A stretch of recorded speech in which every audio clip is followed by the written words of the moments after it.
MIM పార్టీపై తెలంగాణ కాంగ్రెస్ కు high command హెచ్చరించింది. ఎంఐఎంతో సంబంధాలపై అప్రమత్తంగా ఉండాలని, మజ్లిస్ కారణంగా బీజేపీ బలపడుతోందని అధిష్టానం సూచించింది.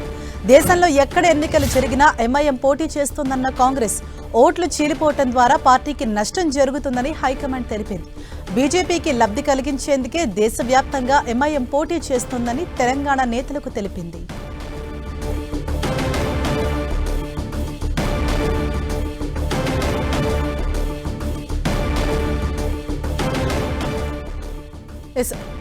ఎంఐఎంతో దోస్తీకి సంబంధించి పొత్తుకు సంబంధించి కూడా కాంగ్రెస్ హైకమాండ్ కొన్ని కీలకమైన వ్యాఖ్యలు చేసింది. బీజేపీకి లబ్ధి కలిగించేందుకే దేశవ్యాప్తంగా ఎంఐఎం పోటీ చేస్తుంది. అంటే ఇక్కడ ఎంఐఎం ద్వారా ప్రధానంగా ఎవరైతే లాభపడుతున్నది ఎవరైతే ఉన్నారో అది బీజేపీ మాత్రమే. ఇటీవల ఎంఐఎం గురించి మల్లికార్జున ఖర్గే కొన్ని కీలకమైన వ్యాఖ్యలు చేశారు.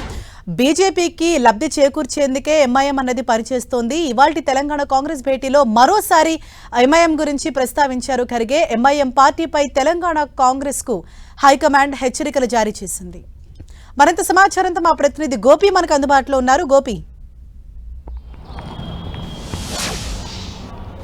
హరీష, ఈరోజు ఉదయం మల్లికార్జున ఖర్గే నివాసంలో జరిగిన సమావేశంలో మల్లికార్జున ఖర్గే ఇటు రాష్ట్ర మంత్రులతో కొన్ని కీలక అంశాలపై చర్చించడం జరిగింది. ముఖ్యంగా మజ్లిస్ పార్టీకి సంబంధించి ఎంఐఎం పార్టీతోటి కొంత జాగ్రత్తగా ఉండాలంటూ కూడా ఆయన ఇటు రాష్ట్ర మంత్రులకు అదేవిధంగా ముఖ్యమంత్రికి కూడా సూచించినట్టుగా తెలుస్తుంది. మజ్లిస్ పార్టీ దేశంలో ఎక్కడ ఎన్నికలు జరిగినా అక్కడ పోటీ చేస్తూ బీజేపీకి లబ్ధి చేకూరుస్తుందనే అంశాన్ని కూడా ఈ సందర్భంగా నాయకులకు ఇటు ఖర్గే చెప్పినట్టుగా తెలుస్తుంది. అదేవిధంగా మజ్లిస్ పార్టీ రాష్ట్రంలో ఇటు కాంగ్రెస్ పార్టీతో సఖ్యతగా ఉంటూనే నేషనల్లో వచ్చేసరికి బీజేపీకి లబ్ధి చేకూరే విధంగా వ్యవహరిస్తుందంటూ కూడా ఆ పార్టీతో కొంత ఆచితూచి వ్యవహరించాలంటూ కూడా ఇటు నాయకులకు సూచించినట్టుగా తెలుస్తుంది. గత కొద్ది కాలంగా ఇటు ఏదైతే దేశవ్యాప్తంగా జరుగుతున్న ఎన్నికలకు సంబంధించి కూడా మజ్లిస్ పార్టీ ఇటు లోపకారి ఒప్పందంతో బీజేపీతో కలిసి పనిచేస్తుంది. ఇక్కడ బీజేపీకి కొంత వీకుగా ఉంటుందో అటువంటి ప్రాంతాలలో ఎంఐఎం పార్టీ అక్కడ పోటీ చేస్తూ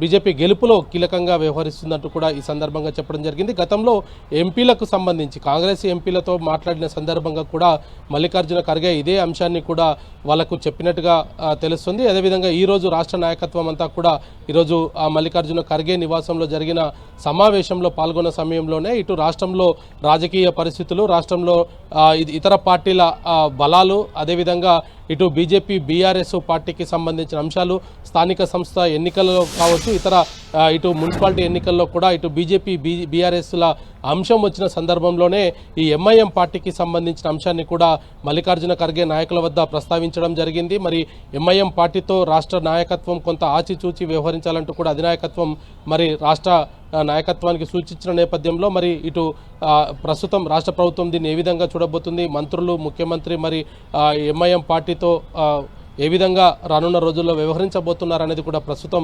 రాజకీయంగా ఒక చర్చ అయితే జరుగుతున్న పరిస్థితి ఉంది. దేశంలో నెలకొన్న సిచ్యువేషన్స్, తెలంగాణలో ఉన్న పరిస్థితులు, వీటన్నిటినీ కూడా కొంత బేరీజ్ వేసుకొని ఆ పార్టీతో వ్యవహరించాలనేది కూడా మల్లికార్జున ఖర్గే ఇటు ముఖ్యమంత్రితో పాటు మంత్రులకు కూడా సూచించినట్టుగా అయితే తెలుస్తుంది. హరీష, ఎస్ గోపి, అంటే ప్రధానంగా ఇక్కడ తెలంగాణలో ముస్లిం ఓటర్లు అన్నది చాలా కీలకమా? అంటే ఎంఐఎంతో దోస్తీ అనేది కూడా కాంగ్రెస్ కు చాలా కలిసి వచ్చే అంశంగా చెప్పుకోవాలి. మరి ఇప్పుడు ఏదైతే కాంగ్రెస్ హైకమాండ్ ఇటువంటి సూచనలు చేసిన నేపథ్యంలో ఏ విధంగా ముందుకెళ్లే అవకాశం ఉంది?